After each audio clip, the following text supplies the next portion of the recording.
Исәнмесез, ТМВда адымнар тапшыру вакыты җитте. 2024 елның беренче шатнасы тәмам, безнең беренче чыгарылышыбыз әзер. Студиядә Сәрия Хәбибуллина. Гадәттәгечә, атнаның мөһим вакыйгаларына нәтиҗә ясарбыз, белгечләр фикерен ишетербез, шәхесләр белән танышырбыз. Электрон мәгариф мәшәкатьләре яки яңа онлайн мәктәп. Анда ничек керәсе һәм нигә әлегә татарча укытып булмый? Әле эши башламаган көе гаипләргә менә авыр, кирәк түгел бу. Елның беренче фаҗигаләре кешене ут түгел, төтен харап итә. Элек булган Советлар Союзында уздырылган электр шелтерләре хәзерге потреблениегә әйтик чыдамый, расчеты юк аның. Яңа ел, яңа фаразлар. Аждаһадан нәрсә көтәсе? Безнең республиканың үзенең курсы, үзенең алып барган сәясәте, үзенең ролен уйный. Интернетта татарча мәгълүмат табып булмый. Телне IT кулланылышка кертү ихтыяҗы. Татар телле контентны монетизациялап булмый. Анда акча эшләп булмый. Бу атна Татарстанның 500 мең мәктәп укучысы, аларның әти-әниләре һәм 36 мең укытучы өчен көтелмәгән мәшәкатьләрдән башланып китте. Әлеге мәсьәлә ким дигәндә 1,5 миллион кешегә кагылды. 9 гыйнвардан, ягъни 3нче чиректән республиканың белем учреждениеләре яңартылган электрон мәгариф системасына күчте. Әйдәгез башта электрон мәктәпнең нәрсә икәнен карыйк. Ул Московская электронная школа дигән система. Аны үзара МЭШ дип тә йөртәләр. 7 ел дәвамында Мәскәүдә кулланганнар. Белем бирү өлкәсенә яңалык алып килүе, заманча технологияләрдән файдалану мөмкинлеге бирүе, уку-укыту процессын камилләштерү белән ул алдынгы проект булып санала. Моны без аралашкан мөгаллимнәр бер тавыштан раслады. Бездә булган системага караганда 75%-ка күбрәк мөмкинлек бирә икән. Аны мәгарифнең киләчәге дип атыйлар. Шушы системаны хәзер Россия төбәкләренә кертә башладылар. Татарстанда проектны тормышка ашыру турындагы килешүне республика рәисе Рөстәм Миңнеханов белән Мәскәү мэры Сергей Собянин августта имзалаган иде. 2 миллион баланы бер системада теркәп эшне көйләп җибәрү бер көнлек эш түгеллеге аңлашыла. Бу атна ахырына 128 мең укучы анда кертелгән инде. Нинди кыенлыклар килеп чыга торды һәм аларны ничек хәл итәләр? Гөлназ Сәйфетдинова репортажы. Яңа ел 3нче чирек һәм мәгарифтәге чираттагы үзгәреш ул атнаның төп вакыйгасына әйләнде дә. Яңартылган системада теркәлә алмаган әти-әниләр менә шушындый иске көндәлекләрне сагынырга өлгерде. Укытучылар арасында да кәгазь журналны кайтарыгыз дип уфтанучылар булды. Яңа система эшләп китмәгәч, эшләрен кәгазьгә язырга тәкъдим иттеләр дә, әмма вакытлыча күчеш чорында гына мондый көндәлекләргә кайту барыбер булмаячак диләр. Элекеге электронный дневникка ияләшкән идек. Бу сына теркәләргә дә ничә көн кирәк булды, урак булды. Республикада бу үзгәреш кагылган миллионга якын кешенең берсе Гөлназ Гатауллина. 2 бала әнисе 2 көн тырышкач, 3нче омтылыштан ярты көн вакыт сарыф итеп яңа системада теркәлә. Бүтән данныйларны тутырганчы учетный запись сразу чыкмый, әле ЗАГСларга запрослар җибәргәч, ЗАГСтан җавап килә. Технический сбой сразу кертә булмады. Аннарсын күпмедер вакыттан соң кире алдым инде. Сыйныфтагыларның яртысы теркәлгән, яртысы логин-пароль көтә. Бер баласын теркәп, икенчесен терки алмаучылар да бар. Билгене куябыз, бу куелмый.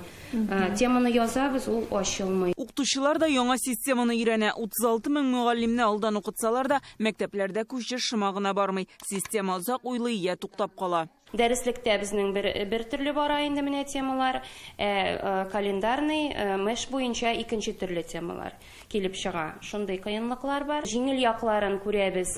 Темалар сразу үзләре утырып баралар инде көндәлек. Билгеләр куйганда дагы анда күбрәк менә нәрсә өчен куела, аңлатыла. Күнегербез инде. Загырак ачыла.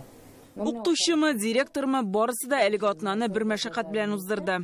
Пилотный проектлар булган мәктәпләр, алар легчерәк кирип киттеләр, потому что берничә генә мәктәбе шул системада эшлидер одновременно. Кайсы бер родительләр хәзер ишетәм, родительләрдән һәр көнне сырыйлар, керә алмыйбыз, регистрироваться итә алмыйбыз. Но бит инде менә хәзер решение табылды.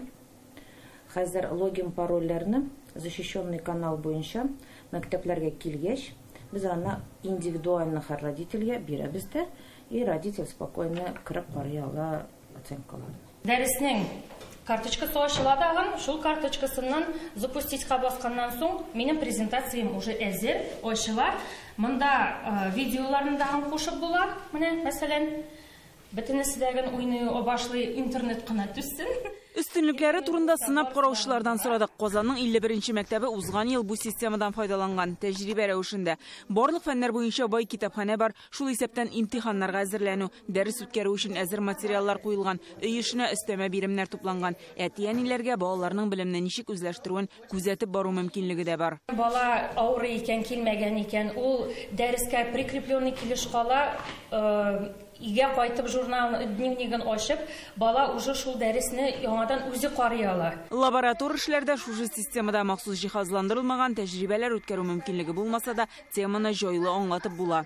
Татарстан Республикасының электрон белем бирү системасында да иң беренче башлаганда мин әйтә алмыйм, бик шума барса китте дип.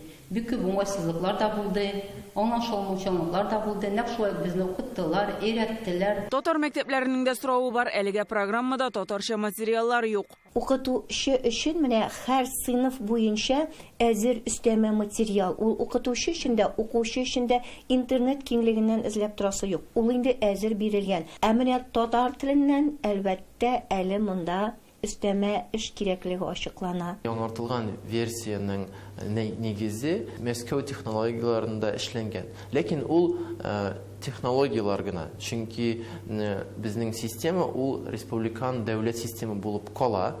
Һәм ул безгә мөмкинлек бирә үзебезнең татар теле материалларын, мәсәлән, кушырга, библиотекага. Без Мәгариф министрыннан яңа системаның татарча материаллар белән тулылану мөмкинлеген сорадык. Ул бер өлеше кертелүен әйтә, әмма эш алда әле. Татарстан Фәннәр академиясе каршында эшләп килүче Галимҗан Ибраһимов исемендәге Тел һәм әдәбият институтының галимнәре, алар безнең программа төзүчеләрдә, дәреслек язучыларда бөтен программа кертелде аларныкы.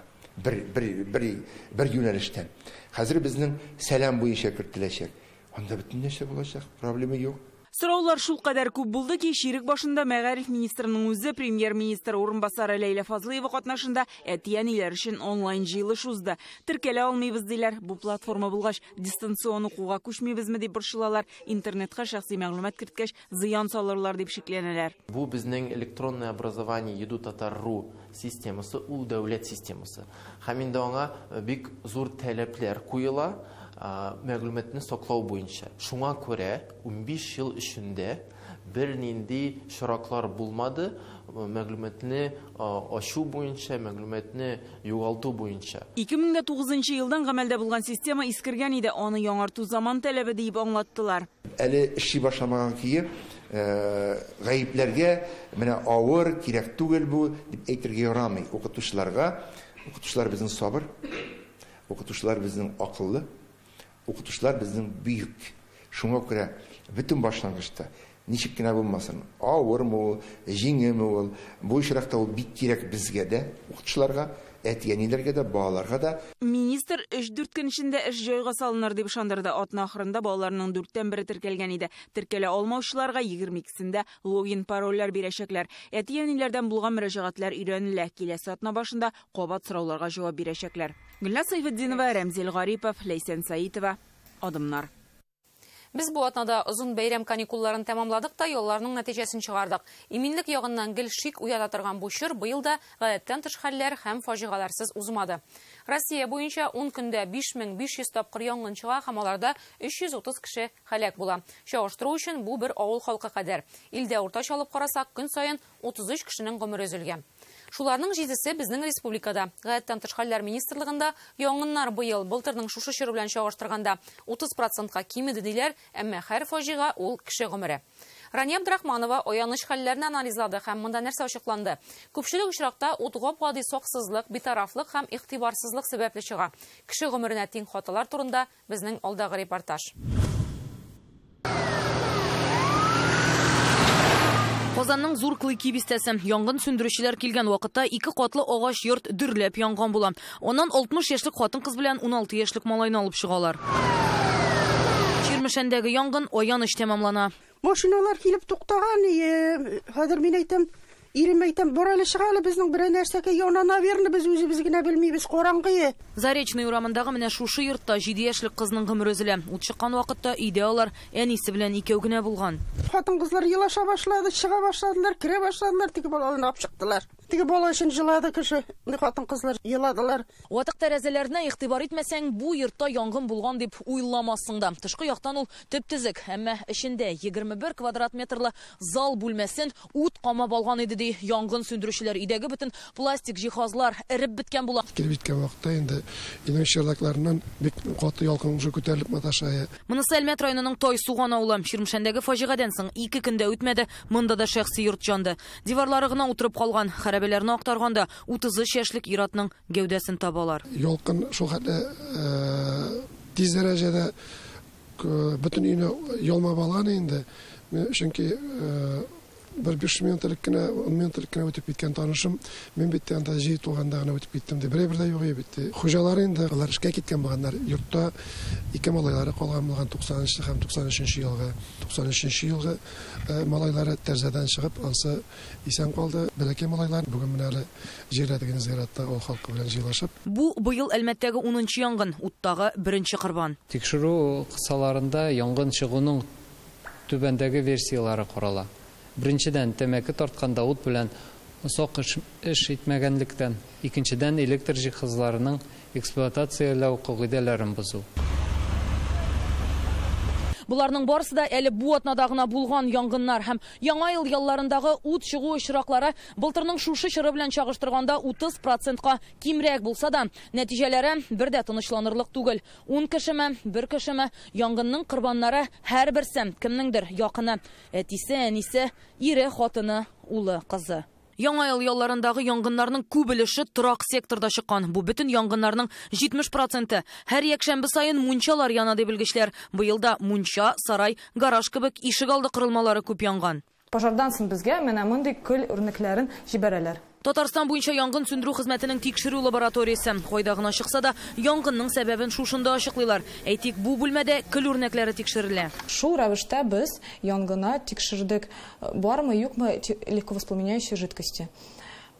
Бу график безгә күрсәтте, легковоспламеняющей жидкости юк. Электр җайланмалары мул, чыбыклармы, барысында җентекләп өйрәнәләр. Здесь можете видеть проявление аварийного режима работы электротехнического оборудования, в частности. Менә монда мисал өчен электр розеткасының һәм электр вилкасының нидән эшләми башлаганын күрергә мөмкин. Аның штифтлары эрегән. Бәлки бу очракта бинада ток розетка күтәрә алганнан зуррак булгандыр. Димәк, розетка янгын чыганагы булып торган. Следствием проявления протекания сверхтока. Янгыннарның сәбәбе телевизор, радио, микродулкынлы мич кебек электр җайланмаларында кыска ялганыш килеп чыгу. Менә күрәсезме? Менә бу газовый шланг. Бүгенге көндә менә бу тимер оплеткада, металлическая оплеткада бу газовый шлангларны кулланырга ярамый. Токны җиргә җибәрү өчен кагылган тимер казык урынына халык кер юу, савыт-саба җуу җайланмаларын газ яки су үткәргечләренә тоташтыра ди белгеч. Нәтиҗәдә кыска ялганыш булган очракта ток газ үткәргеченә китә. Электр дугасы пәйда була. Электр дугасы пәйда булып, шу электр дугасы менә шушы җирдә пробивать итә. Пробивать итә нәкъ сварка белән шикелле. Шуны кичтә була бу. Шуңа күрә пробивать иткәннән соң шартлый. Нәкъ сварка шикелле, менә сварка белән эшләгән вакытта күрәсез бит инде. Ышкыннар нидә чыга, ут чыга. Менә шундый ут чыга да, гып итеп утка бада яңгы китә. Шулай да кышкы янгыннарның сәбәпләре эчәү, җылыткыч мичтән дөрес файдаланмау, ут белән саксыз эш итү һәм электр җайланмаларын дөрес кулланмау. Элек булган Советлар Союзында уздырылган электр шелтерләре хәзерге потреблениегә әйтик чыдамый, расчеты юк аның. Элек алган бер холодильникка да бер лампочкага әйтик. Ә хәзер ничә лампочка жандырабыз? Үзегез санап карагыз бүлмәләрегездә ничә бар икән. Фаҗига берәүндә тик калдырмый ул. У бөтен кешене алып та китә. Аны әйтеп булмый. Аллармы, ниләрме? Ну күбрәк инде шу улы кешеләр, пенсионер кешеләр, чөнки аларның бит әйтик игътибарлык, сизгерлек азрак. Кеше уттан түгел төтеннән үлә ди янгын сөндерүчеләр. Кемдер йокысыннан да уянмый. Шуңа күрә төтенне кисәтү җайланмаларына зур игътибар бирергә кушалар. Извещательләрне кулланса халык күбрәк, аларның игътибарлары күбрәк арта. Чөнки алар эшли башлагач сискин тавыш бирәләр. Җыклаган кешене дә уяталар алар. Соңгы елларда гомумән алганда янгыннарның кимүе бәлки шуның белән бәйледер. Меньшее количество пожаров случилось, видимо, потому что... Батарея белән эшли торган менә бу җайланманы хәзер йортларга еш куялар, фатирларга, шәхси йортларга, бакча йортларына кадәр алалар. Алар уртача 10 ел хезмәт итә, якынча 500 сум тора. Кеше гомере андый бәя генә тормый дип уйлыйм. Янгын куркынычсызлыгы кагыйдәләрен үтәү катлаулы түгел. Ятакта тәмәке тартмаска, бер юлы бик күп приборны розеткага тыкмаска, балаларны караучысыз калдырмаска. Рания Абдрахманова, Алсу Әхмәтҗанова, Данил Филатов, Ләйсән Сәитова, Ирек Хәбибуллин. Адымнар. Республика министрлыклары һәм дәүләт комитетларының 2023 ел йомгакларына багышланган коллегия утырышлары башланып китте. Социаль яклау, спорт министрлыклары һәм архив эше буенча дәүләт комитеты нәтиҗә ясады. Һәрбер өлкәнең үз казанышлары һәм проблемалары бар. Әйтик, хезмәт базарын алсак, монда бүген сәнәгать тармагына 12 мең белгеч кирәк, айруча Чаллы белән Алабугада. Шул ук вакытта республикада эшсезлек моңарчы булмаган түбән күрсәткечкә төште. Архив эше буенча дәүләт комитетында кайбер предприятиеләрнең архивка документларны вакытында яисә бөтенләй тапшырмавын әйтәләр. Шул рәвешле алар үз хезмәткәрләрен кирәкле мәгълүматтан мәхрүм итә һәм законны үтәми. Нәсел җипләрен ачыкларга теләүчләр саны арта, шәҗәрә ясатырга теләп белгечләргә мөрәҗәгатьләр күбрәк килә башлаган. Безнең республика саклана торган документлар саны буенча Идел буе федераль округында 2нче урында тора, аларны цифрлаштыруда Россиядә алдынгы санала. Спортка килсәк, республикада тормыш рәвеш итүчеләр саны 5 ел эчендә 15% артып, 62% җиткән, 2030 елга 75-кә җиткерү бурычы тора. Быел Казан дөнья күләм спорт уеннарын кабул итәчәк, инде бер айдан киләчәк уеннары, көзгә БРИКС уеннары көтелә. Атнаның гыйбрәтле хәлләре, сабаклары һәм тормышка юморлы караш Кодак сәхифәсендә сүз Данил Сәфаровка.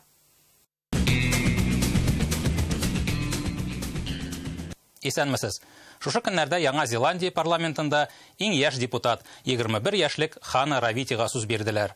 Ул чыгышын туган телендәге җыр белән башлады.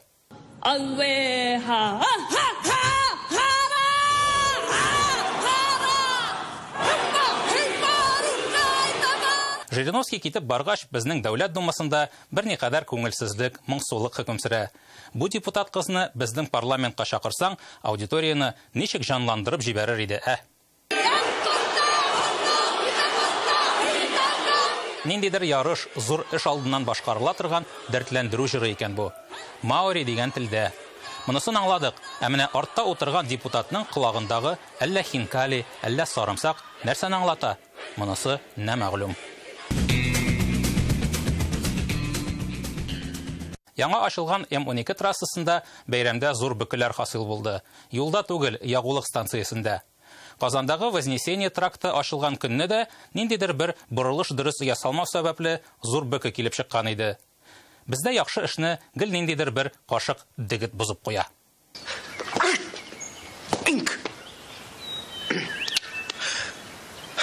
Автодор оешмасы М12 трассасына тулы бак Ягулык белән чыгарга киңәш итте.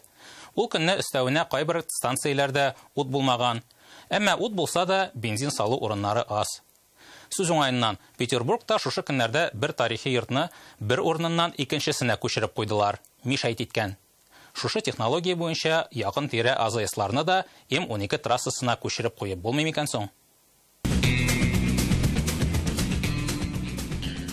Мәскәүнең сәламәтлек саклау департаменты табиблар өчен яңа инструкция чыгарган.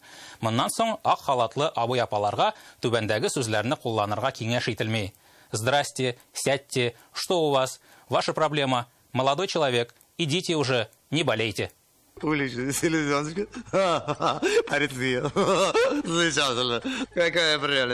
Шулай ук пациентлардан көлү тыела, аларны кимсетеп сөйләшергә ярамый. Тагын бер момент, табиблар хәзер башка хезмәттәшләрен тәнкыйтьләргә тиеш түгел. Һәм иң кызыгы, катлаулы терминнар кешечә аңлатылырга тиеш. Менә монысы авырырак. Ничек инде? Табиб янына керде, бөтенесен аңлап чык. Здрасте. В общем, принимайте эти таблетки 3 раза по 2 часа через 3 сутки, без воды, на 4-й сутки по 2 раза 3 часа на 2-й день. Адымнарны дәвам итәбез. 2024 ел Владимир Путин фәрманы белән гаилә елы дип игълан ителде. Татарстанда ул Рөстәм Миңнеханов карары белән фән һәм технологиялар елы булачак. Шулай туры килде, декабрьдә Бөтен дөнья татар яшьләре форумында җитәкчелек алышынды. Хәзер әлеге оешма белән Ленария Мөслимова урынына IT белги җитәкчелек итә. Без бу вазифада гуманитар өлкә белгечләрен күрергә күнеккән идек. 23 яшьлек Райнур Хәсәнов программист һәм шуның белән аның татар яшьләре дөньясына техник карашы кызыклы. Мәктәптә укыганда татар телендә эшләүче дистәләгән сайт ясаган. Хәзер инглиз, рус телләрендә генә эшләүче ясалма интеллектны татарча сөйләшергә өйрәтмәкче. Чөнки татар яшьләре төрле даирәләр, виртуаль дөньяда аралаша, әмма андагы татарча контент кытлыгы безне шикли. Райнур белән шушы әһәмиятле темаларга Рүзәл Шарипов аралашты. Райнур, исәнмесез? Исәнмесез. Сез үзегез программист, бу инде белүебезчә техник өлкә, ләкин татар яшьләре белән эшләү, шулай да ничектер гуманитар өлкәгә күбрәк тартыла.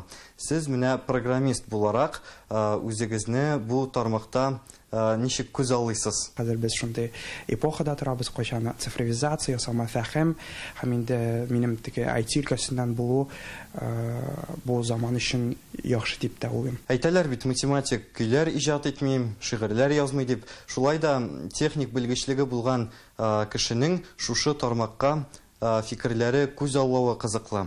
Сез бу вазифада нинди яңалыклар көтәсез? Гомумән безнең бу ярты елда тиздән 2 IT проект чыгачак, ул яшьләр белән бәйле. Берсе ул яшьләр өчен танышу, шундый бер мәйданчыгы булачак кушымта. Ул безнең яз көне алай берсе чыгачак. Һәм инде алга таба без интернетта булган татар контентын алатырга шундый бер агрегатор эшләргә телибез.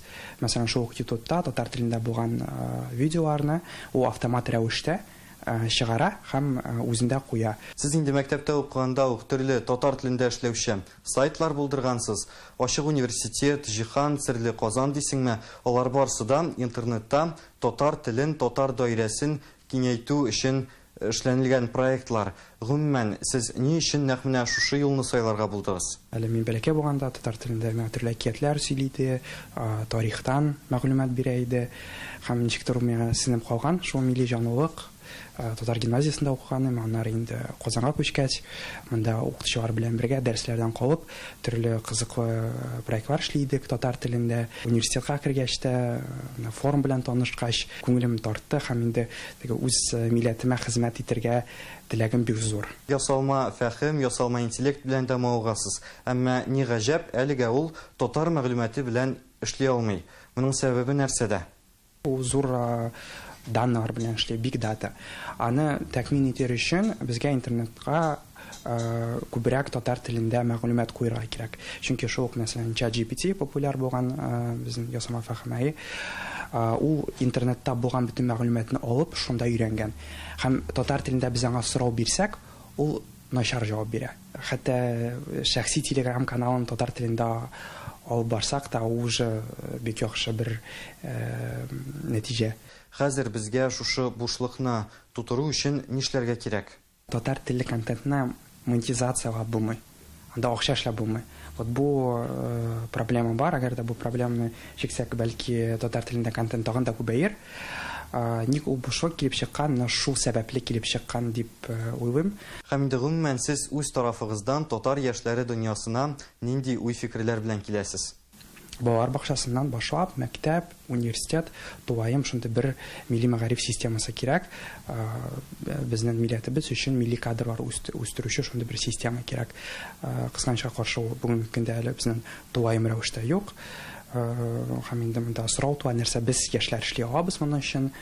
19-нчы елда шул сорауны биреп, безнең бөтен дөнья татар эшләре форумы тарафыннан Ачык университет дигән проект булдырылды.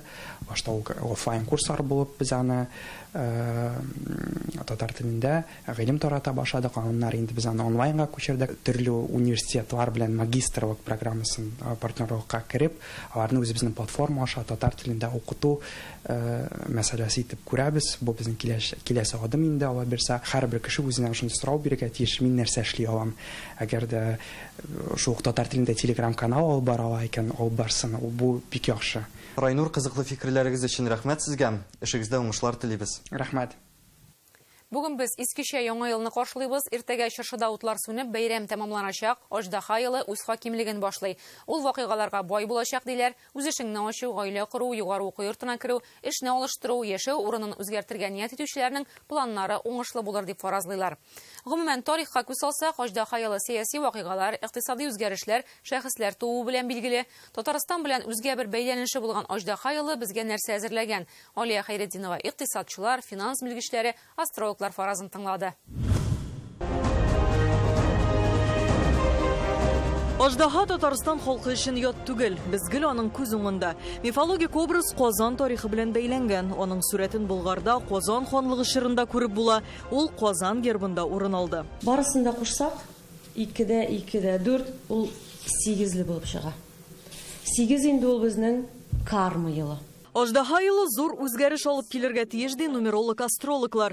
Илдә без көткән һәм көтмәгән вакыйгалар булачак икән. Кылган гамәлләр өчен җавап тотучы ди Гөлназ Сираева. Айрым кеше үзе өчен җавап тота, айрым бер ил күләмендә җавап тота. Соңгы 1-2 елда без бит инде бик каты Россиябыз бик каты санкциялар астында яши.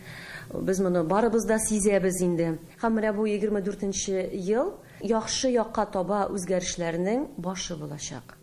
Әмма дә инде бик яхшы, менә бик яхшы яшибез, шәп яшибез дигәнгә җиткәнче әле 1-2 ел узачак. Иделгә таянма дигәндәй, тарихчылар саннар, планеталар бәйләнеше Кытай календаре белән булган бу фаразларга артык ышанмый. Әмма 12 ел сайын кабатланып торган Аждаһа елы республикага гел тарихка кереп калган вакыйгалар алып килгән. 1904 елда Богородицкий монастыреннан изге ана иконасын урлаганнар. 1940 елда Татарстанда авиация заводына нигез салына. 52 ел Владимир Владимирович Путин туган ел. Бу демәк Татарстан өчен генә түгел, гомумән Россия Федерациясе өчен бик истәлекле вакыйга дип әйтгәндә, 2000 елда Путин беренче тапкыр президент рәвешендә Казанга килә. 2000 елда шулай Аждаһа елында. 64 елда Казанда җәй көне Никита Сергеевич Хрущев була. Совет хөкүмәтенең җитәкчесе, Совет дәүләтенең җитәкчесе, бик күп предприятиеләргә барып, Ленин музейында, университетта булып, демәк Ленин исеме белән бәйле урыннарны күзәтеп йөреп, барсында демәк күреп чыгып киткән кеше. Ләкин 64 елда тагын бер зур вакыйга безнең Татарстан тарихында ул Дружба нефтепроводының башланып китүе.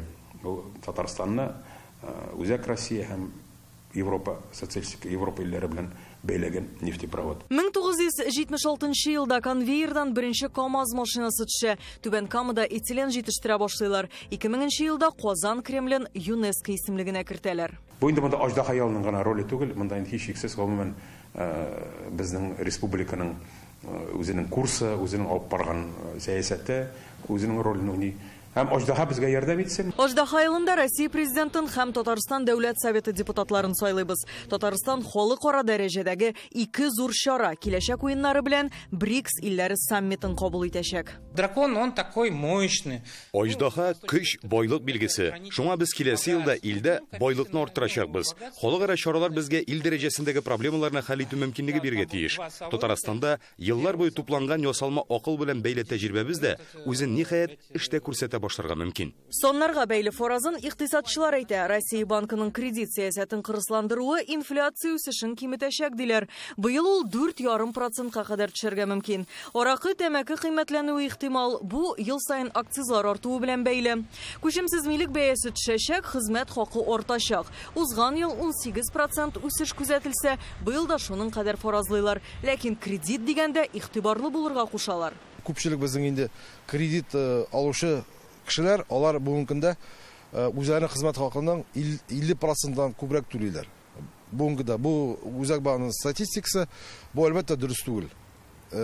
Ягъни соңлара тиеш, яра бүгенге көндә эш бар, имәтеге. Бүгенге дә сезнең инде хезмәт хакы арта.